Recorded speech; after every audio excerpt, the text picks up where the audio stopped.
Okay, we're doing it. We're nervous, but here I am, mostly more excited than nervous, but nonetheless nervous. Okay, let's go. This is episode number 2. My name is Alyssa, and this is Too Good Not to Share, the podcast where we sip on Jesus tea and serve God winks. Let's do it. Let's get into it, y'all. All right, so I am slowly developing what I think is going to be the structure of this show. And that tagline came to me. We're going to sip on Jesus tea and serve God winks. And what does that really mean? One, I want it to be a very encouraging podcast. I want it to be something that is uplifting, that lets you know you're not alone, that feels genuine and authentic to what living a life with Jesus, in communion with Jesus, looks like, sounds like, feels like. I want it to feel like me and you are just chilling on my couch talking about God and how he's moving and talking to us and just the encouragement that comes with that. So I went ahead and asked ChatGPT what a God wink is, if it could give me a definition, because I think most people understand what a God wink is. I think that's a pretty common kind of like cute little term, even for non-Christians. People will use the term God wink. And I thought it would be really fun at the top of every episode to share how God is giving me a wink, how he's talking to me, and that in and of itself preaches to people to show he's in the little details. And he is always listening, always listening. So here we go. I asked ChatGPT, what is a God wink? And here is what it spit out. And I added in a little bit of my own as well. God wink. Noun, a subtle, often serendipitous moment where something seemingly random aligns perfectly with a personal need or prayer, leaving you with the feeling that God is sending a playful, loving reminder of his presence. Typically involves an unexpected sign, coincidence, or nudge that feels a little too perfect, some might say too good, to be anything but Jesus, letting you know he's right there with you. I added that part, and I added this. Leaves you shook, giggling, or tears possible. God wink. Ooh! Okay, so that is the definition that we are working with when it comes to this show. All right. So for today, before we get into the Jesus tea, which is going to be breaking down and starting out in Exodus. Yes, Exodus. So juicy. I'll explain all that in a bit. My God wink for today is that on Sunday, I was crying out to God in my prayer closet. Like I literally went into, it's called, like we use the term a prayer closet. I went into my closet, literally my walk-in closet, closed the door, sat in complete darkness, and I was having a really rough day. I'm going to be honest, I was hungover. I rarely go to the club anymore, but I went out with a friend on Saturday. I did have too many bevies and was in just that really dark atmosphere of a club, right? It does not feel light. It does not feel like Jesus. Let me tell you, I asked every single guy that came up to me. I was the Jesus girly in the club, a little tipsy, asking every single guy that came up to me, do you love Jesus? Do you love Jesus? One guy out of all of them was excited that I asked that question. Let me tell you, every other guy looked at me like I either had 5 heads or was like, no. Or was like, not really, but I don't have a problem with him. So anyway, great litmus test, ladies. If you're ever at the clerb or in a very secular, worldly environment, you could just straight up ask people right off the bat, like a guy, do you love Jesus? Like sneak it into the convo somehow, or just be upfront about it, because it's a great litmus test. And right off of the bat, you know if this person is someone that you are gonna, are they husband material? So anyway, only one. He did end up texting me. I did give him my phone number. Yeah. But he was super excited. The guy who's excited at the club that you love Jesus is a potential match for you if you're a Jesus girly. That's all I'm saying. So anyway, I'm not feeling great on Sunday morning when I woke up. I'm hungover. I go into my prayer closet. I'm feeling the weight and the ickness and the grossness of not just physically being hungover, but just being like, ugh, I just felt dirty. I felt like I needed to get the ick off of me, the darkness, the flesh of it all off of me. And so I'm in my prayer closet sitting in the dark. I start nearly having an anxiety attack.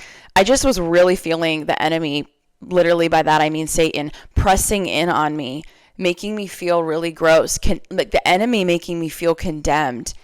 And just remembering that that's not of the Lord. The Lord doesn't shame or condemn. And so as I'm sitting in the dark in my closet praying, I'm just like feeling like I'm crying out literally to God. Like, I don't understand. I don't understand why you love me. And God, I want to understand why you love me. I want to understand. I want to get it. I want to get it, but I don't.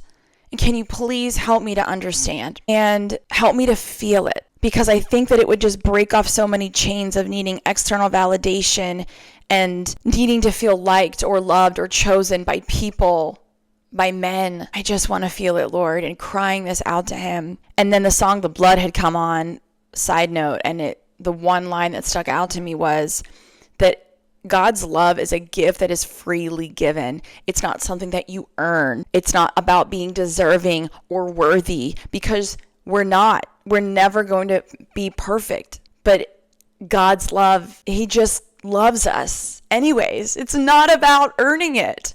Why do we even try to earn people's love when we don't even have to earn God's love? He just loves us. That's what the song was saying. So anyway, I'm like trying to understand this in my prayer closet. God, please help me understand how much you love me. Help me to receive your love. So fast forward to Wednesday, at First Wednesday at church, which was yesterday night. I kid you not, the whole sermon was around how we have this depraved state and we're never going to be perfect. And like that we know that, and that's why we seek Jesus, and that he loves us anyways. We literally sang the song How He Loves, which is a song all about like how he's jealous for us. He wants us to himself. He loves us so much. We're just singing this and praising this, and I'm on my knees in worship, just like, thank you, God, for this sermon. Thank you for hearing me in my closet. And then as this is happening, by the end of service,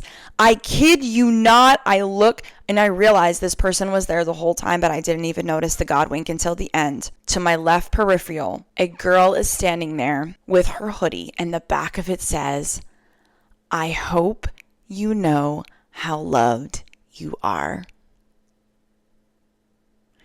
And I just was like, thank you so much.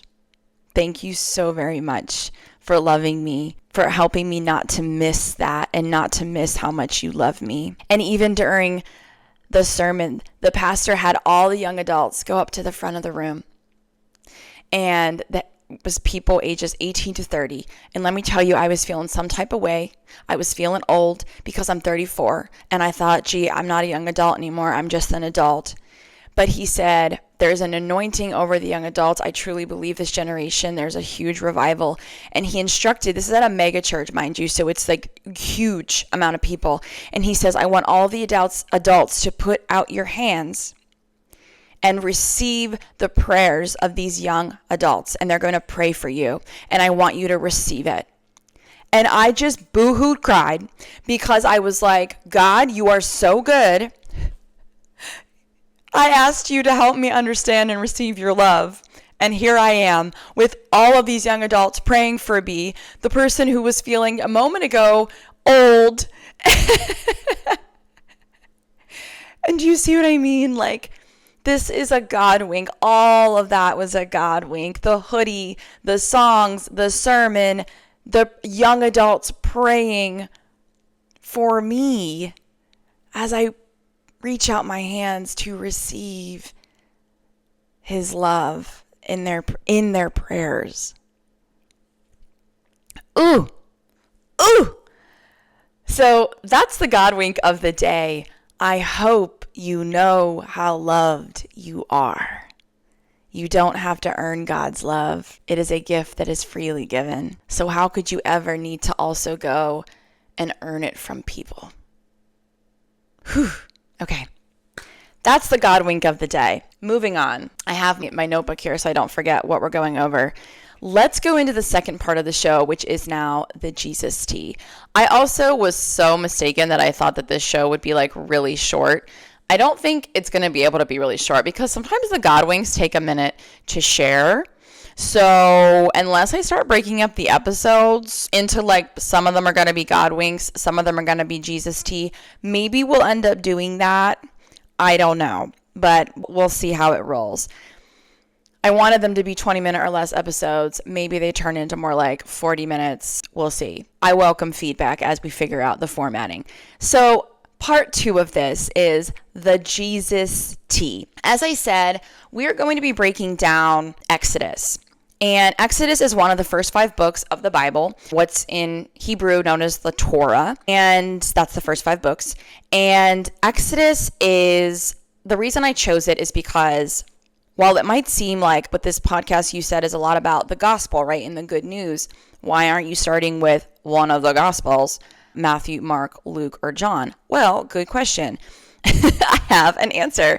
It's because Exodus, I truly believe, paints the need for Jesus. Because what you're going to see as we walk through Exodus together in our Jesus tea, it's like, you're going to see again and again how much the Israelites keep screwing up. Like they cannot get it right, which is all of us, which is humanity. So I love Exodus because it does paint the need because through all of the laws of Moses, all of the rules, all the regulations, all of them trying to just be good and follow the rules, the letter of the law, we'll see again and again through Exodus and ongoing, even past Exodus, how they can't measure up, they can't get it right. And so all things point to, you need a savior. Like, you need Jesus. So, because thank you. Yes. Connects to my God wink because we're never going to be perfect. So insert the need for Jesus. So that's why we're starting with Exodus. Kind of at the start of it all, it will paint the picture. I want to make it really clear. This is not a typical Bible study where I'm going to be breaking down every single piece of Exodus chapter by chapter. For example, I'm going to do a brief synopsis of the start of Exodus, and then we're going to pick up at chapters 3 and 4. All right, so if you have your Bibles, by all means, grab it out. Or, grab the one on your phone. I like to use the Holy Bible app on YouVersion. Whatever. If you don't have a Bible yet, girl, get one. I recommend the NLT version. There's many different translations. That one is the New Living Translation. I find it really easy to understand versus like the KJV, which is like these and thous, and it's very hard to like comprehend for our regular language if you're picking up what I'm putting down. Anyway, so for today's Jesus tea, there's 2 themes that we're going to talk about. One is Godfidence, and one is having a willing heart. I'm going to pull both of those out of chapters 3 and 4 of Exodus. So as a brief synopsis of the beginning of Exodus, we have Pharaoh is obviously like the king of Egypt, and he mad. He mad because the Israelites, they are proliferating. They are literally expanding like rabbits. They are expanding in numbers very quickly and rapidly. And he's nervous because if they outnumber the Egyptians, then what happens? Do they overthrow the Egyptian rule? And the reason that the Israelites are expanding so quickly is because God had promised that they were like his chosen people, right? And so it's this ever expanding group of people, God's people. So of course they're expanding rapidly, but Pharaoh nervous. He's shaking in his boots. So he, being a horrible person, enslaves the Hebrew people and makes them do all of the Egyptians' work, heavy lifting, literally treats them like garbage. And then he takes it a step further. They keep expanding in numbers. So he tells all of the midwives, any Hebrew babies who are born, kill the sons. Let the little girls live, kill all the newborn baby boy Hebrews. Throw them into the Nile River. Are you picking up where this story goes? Insert Moses. So, one, the midwives also don't listen to Pharaoh because they're God-fearing women. All right? They believe in God, the God of Abraham. So they're like, we're not killing all these baby boys. So anyway, the women are, they're rebels. And the midwives are like, nah, we're not doing that. But regardless, They were baddies. But regardless, Moses' mother, she puts Moses, we know this story, many of us do, right? What does she put him in? A basket. And floats him down the Nile River. Talk about desperation. This is a mom who is desperate to save her baby. Maybe if I put him in the basket and send him down the Nile, someone down the way, away from here, will find him and save him. So she does this in a moment of desperation. But she tells her daughter Miriam, follow the basket and see where it goes. And Miriam, Moses' sister, does. She watches where the basket floats. She sees that it gets like stuck kind of off to the side of the river. And don't you know, one of the Egyptian princess is down by the water with her servants, sees the basket. Probably, I'm assuming, like, right, I think it might say she hears the baby or she sees the basket. I forget. And then she notices, oh my gosh, there's a baby in this basket. It must be one of the Hebrew babies. And she saves Moses. She takes him in. She has sympathy. And she takes him into the royal household and raises him as an Egyptian. Crazy. She names him Moses, treats him as one of their own, like a mother. Whew. So all of that craziness aside brings us up to chapter 3 of Exodus. All right. Now insert burning bush moment. So we know the story of the burning bush. Many of us do. It's this miracle. This bush just spontaneously starts burning and speaking. And it's God talking to Moses. He literally cries out, Moses, here I am, Moses replied. This is God now talking to Moses because he's about to tell him, you're it. You're going to lead my people to the promised land. Let my people go. Okay, so here we are. Let me see here. Exodus chapter 3. This is God speaking. So I have come down to rescue them, meaning the Israelites, from the power of the Egyptians and lead them out of Egypt into their own fertile and spacious land. It is a land flowing with milk and honey. This is the promised land that we're talking about. Okay. So God says, now go, for I am sending you to Pharaoh. You must lead my people Israel out of Egypt.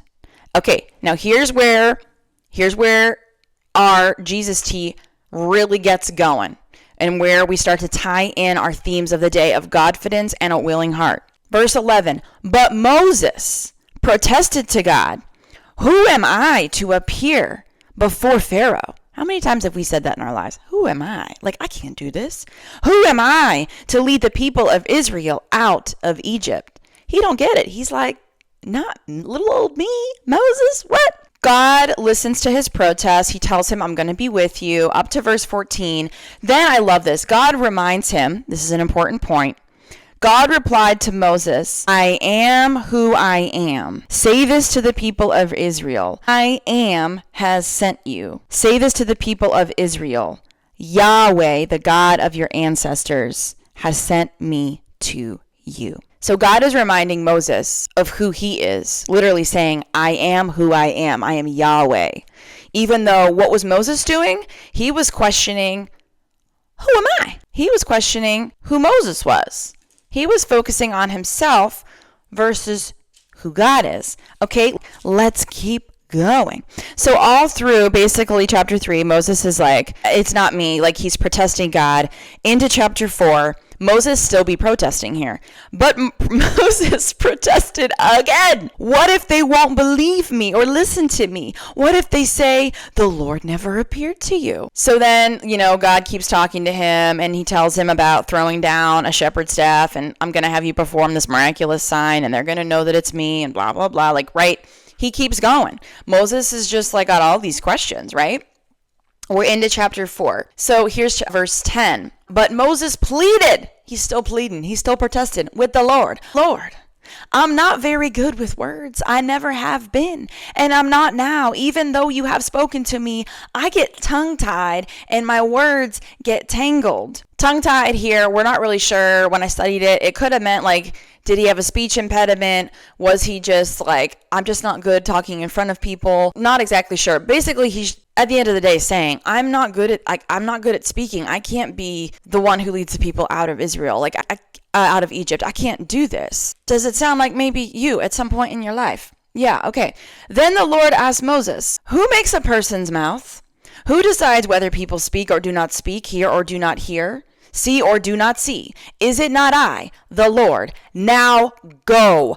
I will be with you as you speak, and I will instruct you in what to say. Whew, here we go again. But Moses again pleaded. Are we seeing a pattern? Lord, please, there's an exclamation mark, send anyone else. Ooh. He said, pick somebody else. The very next line, verse 14. Then the Lord became angry with Moses. Only then did God become angry. God did not become angry with all of Moses' questions beforehand. Every single question, every single doubt God allowed was cool with, because he's cool with your doubts. He's cool with your questions. But what he's not cool with, when did God get angry? When Moses said, pick someone else.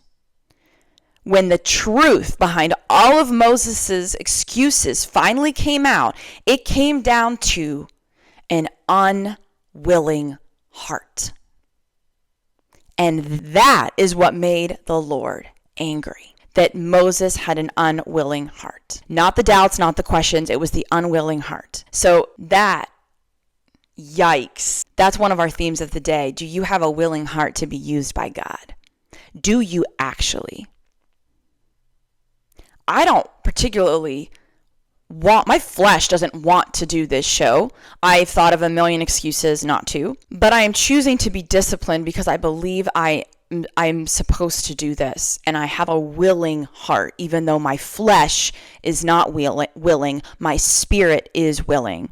I am choosing to look at how God is going to help me do this, not how I am going to do it of my own abilities, which brings us to theme number 2 of Godfidence. That's theme number 2 that I have on my list. I want to read you from the study guide I have from Blue Letter Bible. I looked up this part and I loved what it said around this. It seems that Moses' excuse about being slow of speech and slow of tongue was not justified. For clearly, 40 years before this, Moses was not slow of speech and slow of tongue. Acts 7 verse 22 says Moses was learned in all the wisdom of the Egyptians and was mighty in words and deeds.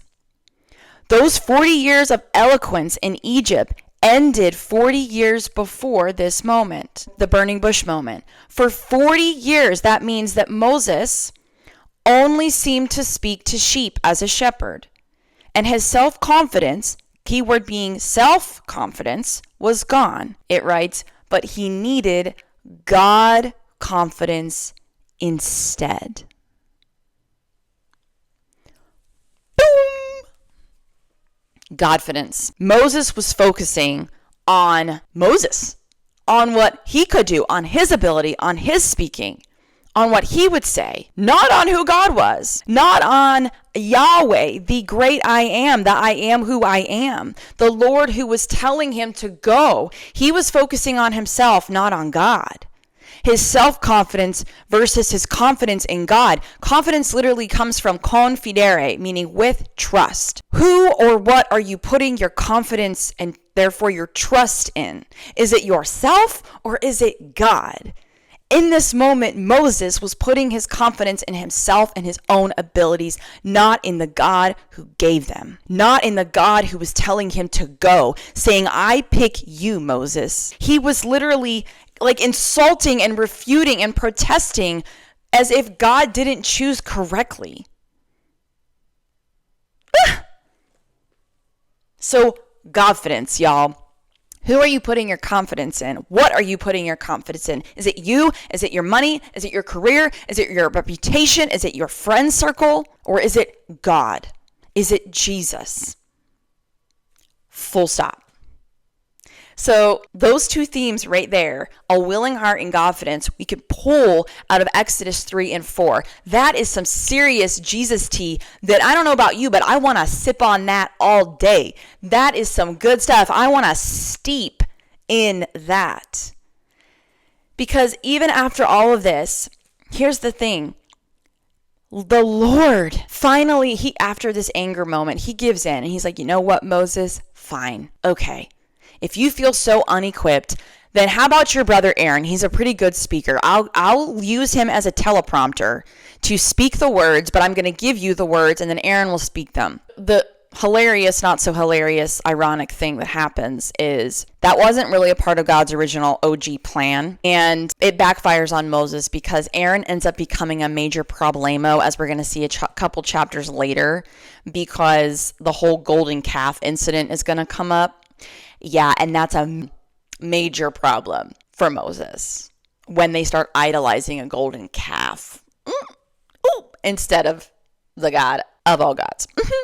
So because Moses was unwilling and didn't have Godfidence, God gives him a solution of Aaron that ends up being a problem later because it wasn't a part of God's original plan. That if Moses would have just had faith and trust in what God was saying, yeah, that whole golden calf thing probs wouldn't have happened.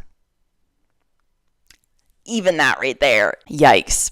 Like, when in your life have you pleaded with God for like something else? God gives it to you and it ends up like, okay, I will do it your way. Let's see how it goes. And then it ends up becoming more of a problem later. And then God has to fix it. But the good news is Romans 8:28 is he works all things for good. But just case in point, that's the thing. That's the Jesus-tea of it all. That's what we get to sit with and sip on and steep in today, is Godfidence and having a willing heart. So with all that being said, this was too good not to share. Have a beautiful rest of your day. Mwah.